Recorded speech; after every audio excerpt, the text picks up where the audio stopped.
केंद्र सरकारने जातनिहाय जनगणनेची घोषणा केली आणि सर्व स्तरातनं त्याचं स्वागत होत आहे. राष्ट्रीय ओबीसी महासंघाने देखील त्याचं स्वागत केलेलं आहे. याच विषयावर बोलण्याकरता आपल्यासोबत राष्ट्रीय ओबीसी महासंघाचे राष्ट्रीय अध्यक्ष बबनराव तायवाळे सर आहे. सर, या निर्णयाचं तुम्ही स्वागत केलं आहे. आता विषय आहे की याचा किती फायदा होईल असं वाटतं तुम्हाला, आणि तुमची वारंवार जातनिहाय जनगणना व्हावी अशी मागणी देखील राहिली होती. नाही, नक्कीच फायदा होणार आहे. हे बघा की हा देश परमपूज्य डॉक्टर बाबासाहेब आंबेडकरांनी दिलेल्या संविधानानुसार चालतो आणि संविधानानुसार त्यामध्ये 340, 341 आणि 342 या कलमाअंतर्गत ज्या कॅटेगरी येतात त्या कॅटेगरी आहेत SC, ST आणि OBC.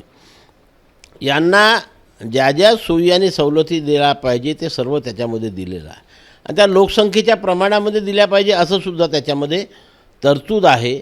पण आतापर्यंत व्हायचं काय की स्वातंत्र्यापासून आतापर्यंत ही OBC समाजाची जातनिहाय जनगणना झाली नाही, समाजाची झाली नाही, जातनिहाय झाली नाही.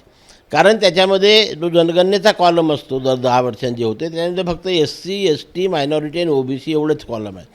त्याच्यामध्ये आता हा OBCचा कॉलम ॲड होईल आणि मग OBCचा कॉलम ॲड झाल्यावर जी काही या देशामध्ये OBCची संख्या येईल, आम्ही तर आजही दावा करतो की या देशामध्ये OBC 60% वर आहे. कारण बिहार राज्याने केलेली जनगणना, तेलंगणा केलेली जनगणना आणि त्यांनी जाहीर केलेले आकडे, आता आंध्र प्रदेश आणि कर्नाटकचे सुद्धा आकडे येणार आहे, याच्यावरून हे सिद्ध झालेलं आहे की OBC हा 60% वर आहे. आणि जर OBC हा 60% वर आहे तर त्यांना 60% वाटा हा मिळाला पाहिजे. 60% प्रतिनिधित्व प्रत्येक ठिकाणी मिळायला पाहिजे. 60%ची मागणी करतात तर मग आपल्याकडे जे आरक्षणाचं स्ट्रक्चर आहे टक्केवारीमध्ये जर आपण प्रवर्गाचं बघितलं तर मग OBCचा देखील कोटा बदलावा लागेल. नक्कीच त्याच्याचकरता दुसरी मागणी जी प्रामुख्याने सातत्याने मांडल्या जात आहे, म्हणजे सर्व OBC संघटना देशामध्ये काम करणारा राष्ट्रीय OBC महासंघ त्याच्यामध्ये प्रमुख आहे, पण त्यासोबतच इतर ज्या काही संघटना राज्यस्तरीय असतील त्या पण तीच मागणी करत आहे.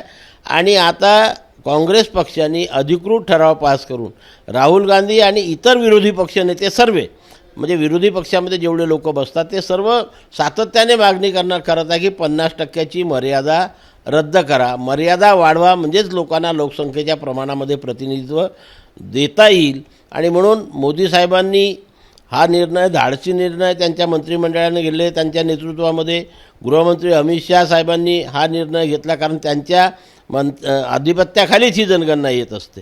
आणि म्हणून हे दोघं त्यांच्या मंत्रिमंडळाचे त्या सर्वांचं मी राष्ट्रीय OBC महासंघ आणि संपूर्ण देशातील OBC लोकांच्या माध्यमातून त्यांचं हार्दिक स्वागत करतो, अभिनंदन करतो.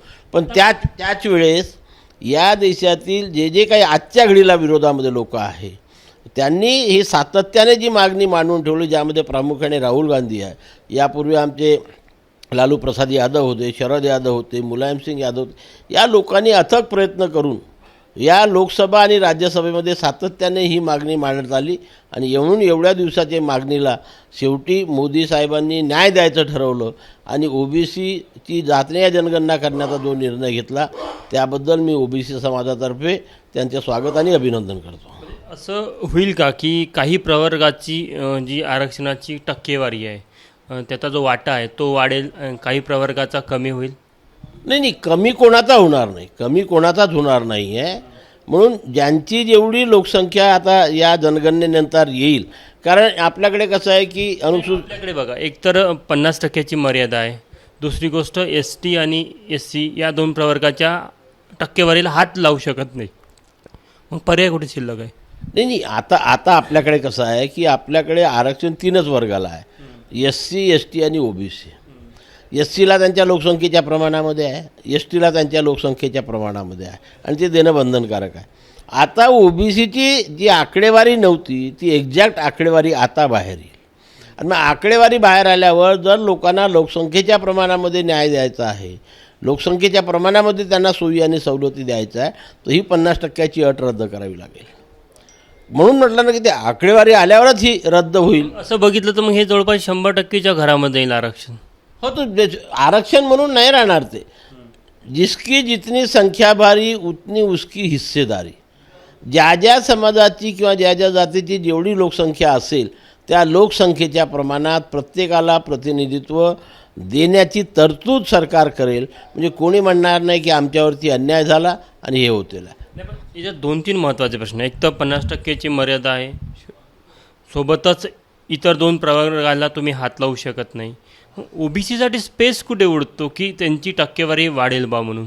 नाही म्हणलं तर 50%ची मर्यादा रद्द जर केली, 50%ची मर्यादा रद्द केल्यावर आणि लोकसंख्या हातामध्ये आल्यावर की कुठल्या समाजाची किती लोकसंख्या आहे त्यांना लोकसंख्येच्या प्रमाणामध्ये न्याय द्यायचा आहे. त्याला कोणी ऑब्जेक्शन घेऊ शकत नाही. तुमचं असं म्हणणं आहे की आता केंद्र सरकारने फक्त जातनिहाय जनगणने करून थांबायचं नाही, तर पुढे 50%ची मर्यादा आणि इतर गोष्टीवर निर्णय घ्यायला पाहिजे. नक्कीच 50%ची मर्यादा सरकारला रद्द करावी लागेल. आणि मग जेव्हा हा 60% ओबीसीचा आकडा पुढे येईल तर या 60% ओबीसी करता स्वतंत्र मंत्रालय केंद्रामध्ये स्थापन करावं ही सातत्याने आम्ही मागणी करतो.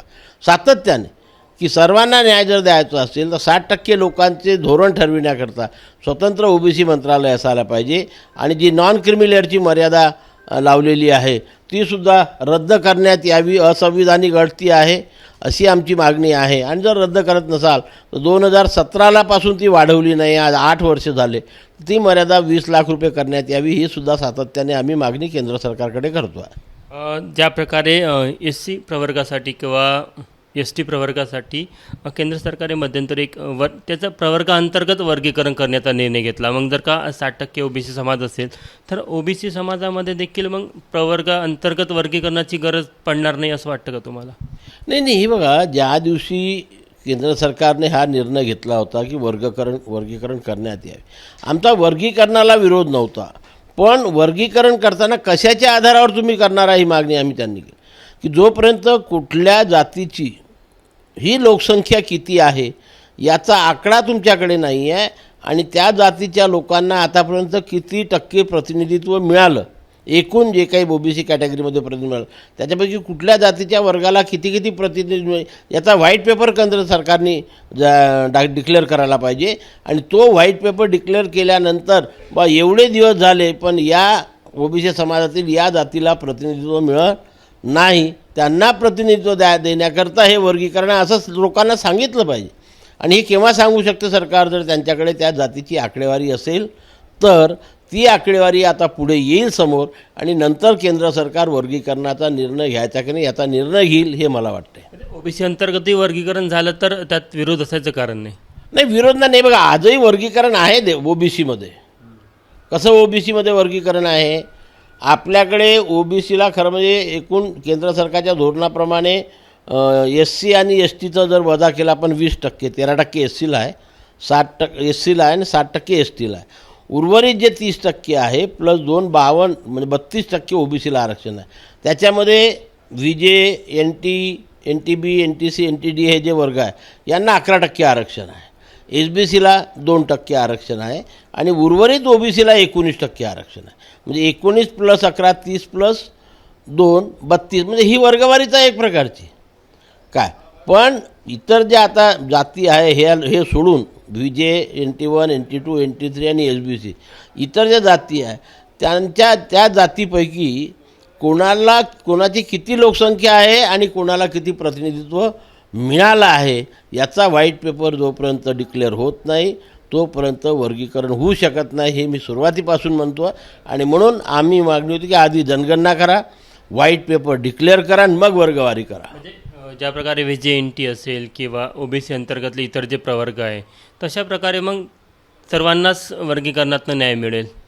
नक्कीच मिळेल ना. आता आपल्या इकडे बघा कसं आहे, आता आपण जर नॉर्थमध्ये गेलो तर नॉर्थमध्ये 2-3 प्रकार आहे ओबीसीचे. पिछडा, अतिपिछडा असे 2-3 प्रकार आहे. आपण जर साऊथमध्ये गेलो तर तिकडे बॅकवर्ड, मोस्ट बॅकवर्ड म्हणजे त्याचे म्हणणं तसंच काय. अशा प्रकारे सध्या लार्जर स्केलवर वर्गीकरण आहे. त्याला आणखी पुढे नेण्याचा सरकारचा प्रयत्न होता. पण आम्ही सरकारला म्हटलं की तुम्ही जनगणना करा, त्यांची आकडेवारी आम्हाला सांगा, त्यांना आतापर्यंत किती हिस्सा मिळाला ते सांगा आणि मग वर्गवारी फायनल करा. ही आमची मागणी आहे, ती यापुढे सुद्धा राहणार आहे. आपण बघू शकतो की नुकतीच केंद्र सरकारने जातनिहाय जनगणना करण्याची घोषणा केलेली आहे. जातनिहाय जनगणना झाल्यानंतर देखील अनेक विषय या संपूर्ण आरक्षणाला घेऊन या जनगणनेच्या भोवती फिरणार आहे. त्यामुळे निश्चितच कोणत्या प्रवर्गाची किती लोकसंख्या असेल आणि मग केंद्र सरकार लोकसंख्येच्या आधारावर त्या प्रवर्गाला आरक्षण देऊ शकेल का, हा देखील मुद्दा महत्त्वाचा राहणार आहे आणि पुढील काळामध्ये तो देखील चर्चेचा विषय राहणार आहे. कॅमेरामॅन मिथुन आत्मनेसह तुषार कोहळे, ABP माझा, नागपूर. ABP माझा, उघडा डोळे बघा नीट.